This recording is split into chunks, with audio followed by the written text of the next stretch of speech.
想一次過睇晒川北最頂級嘅紅葉同九寨溝嘅秋水。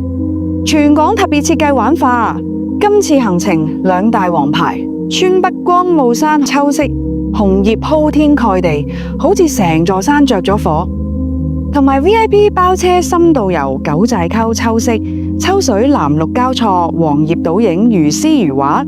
催明假期川北絕美雙秋，專為識嘆嘅你而設。我哋先飛成都，第一站帶你行東郊記憶，舊工廠變藝術區，過去同未來交匯。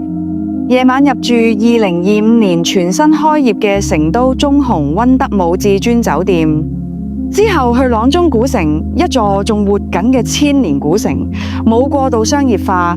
再睇大熊貓繁育基地，近距離見證國寶嘅萌態，然後進入秋色核心米倉山18月潭。光霧山嘅紅葉紅得似火，倒影喺潭水上面，靚到唔捨得眨眼。我哋安排成都到九寨溝高鐵，唔使坐長途車，舒服直達。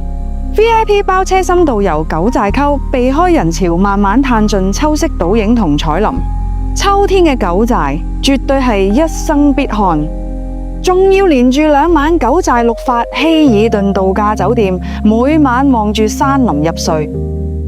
催明假期九寨溝加光霧山絕美雙秋8日遊 ，CX 直航往返，只辦5團，出發日期2026年10月25、26、28、30號，11月2號。